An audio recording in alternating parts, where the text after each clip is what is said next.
ಸರ್ಕಾರಕ್ಕೆ 3 ವರ್ಷ ತುಂಬಿದ ಹಿನ್ನೆಲೆ ಸಿಎಂ ಡಿಸಿಎಂಗೆ ಶಾಸಕರು ವಿಶ್ ಮಾಡ್ತಾ ಇದ್ದಾರೆ.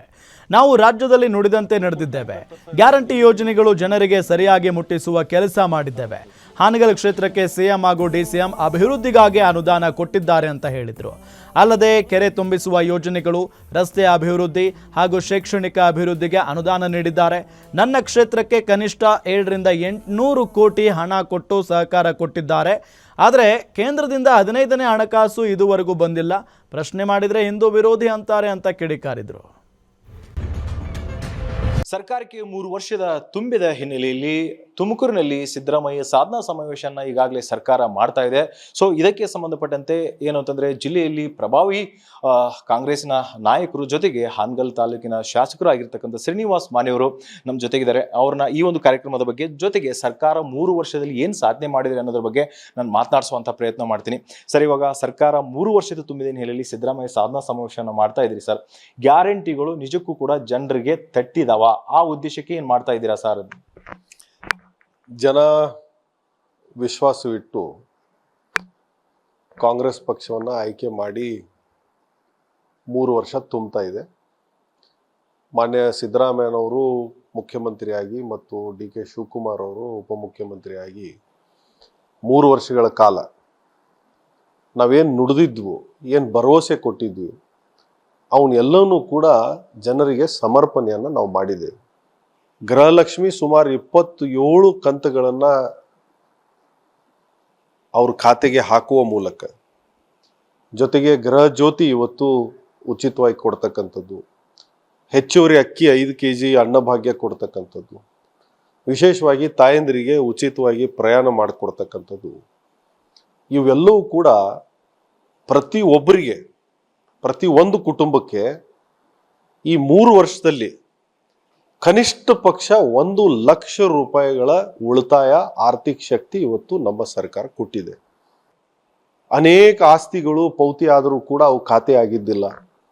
ಅದನ್ನು ಇಲಾಖೆಯವರ ಮನೆ ಮನೆಗೆ ತೆರಳಿ ಪೌತಿ ಖಾತೆ ಮಾಡಿಕೊಡ್ತಕ್ಕಂಥದ್ದು, 3 ವರ್ಷಗಳ ಸಾರ್ಥಕ ಆಡಳಿತ ಕೊಟ್ಟು ಇವತ್ತು ನಾಳೆ ನಮ್ಮ ತುಮಕೂರಿನಲ್ಲಿ ಈ 3 ವರ್ಷದ ಸಂಭ್ರಮ ಮತ್ತು ಇರ್ತಕ್ಕಂಥ ಯೋಜನೆಗಳ ಲೋಕಾರ್ಪಣೆ ಇವತ್ತು ಕಾರ್ಯಕ್ರಮ ನಡೀತಾ ಇದೆ.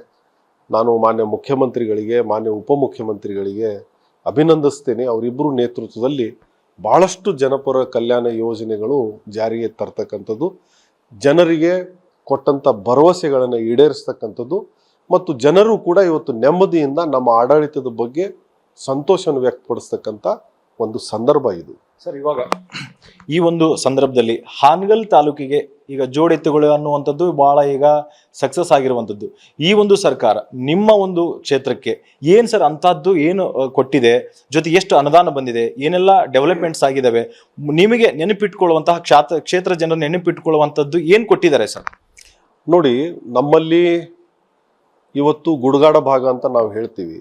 ನಮ್ಮ ಕುಷ್ನೂರು, ಬ್ಯಾಗವಾದಿ ಆ ಭಾಗ, ಅಲ್ಲಿ ಕೆರೆಗಳ ತುಂಬಿಸ್ತಕ್ಕಂಥದ್ದು ಬಹಳ ಅತ್ಯವಶ್ಯಕವಾಗಿತ್ತು. ಸುಮಾರು 200 ಕೋಟಿ ರೂಪಾಯಿ ವೆಚ್ಚದಲ್ಲಿ ಇವತ್ತು ಆ ಅನುಮೋದನೆಯನ್ನು ಕೊಟ್ಟು ಶೀಘ್ರದಲ್ಲೇ ನಾವು ಕಾಮಗಾರಿಯನ್ನು ಪ್ರಾರಂಭ ಮಾಡಲಿದ್ದೇವೆ. ಸುಮಾರು 75 ಕೋಟಿ ರೂಪಾಯಿ ವೆಚ್ಚದಲ್ಲಿ ಈಗಾಗಲೇ ಎಲ್ಲ ಹಳ್ಳಿಗಳಲ್ಲಿ ಇರ್ತಕ್ಕಂಥ ಪ್ರಮುಖ ರಸ್ತೆಗಳನ್ನು ಮಾಡಿದ್ದೀವಿ.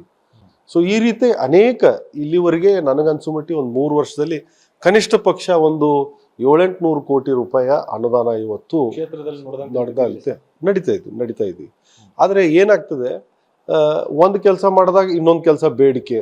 ಸೊ ಎಷ್ಟು ಪರಿಣಾಮಕಾರಿ ಕೆಲಸ ಮಾಡ್ತೀರಿ ಅಷ್ಟು ಬೇಡಿಕೆಗಳು ಜಾಸ್ತಿ ಆಗ್ತಾವೆ. ಬಹುಶಃ ಜನ ಇನ್ನೊಂದು ವರ್ಷದಲ್ಲಿ ಎಲ್ಲಾನು ಕೆಲಸ ಆಯ್ತಪ್ಪ, ಇನ್ನೇನು ಕೇಳಬೇಕಂತಕ್ಕಂಥ ವಾತಾವರಣ ಕೂಡ ನಮ್ಮ ಹಾನಗಲಲ್ಲಿ ನಿರ್ಮಾಣ ಆಗ್ಬೋದು.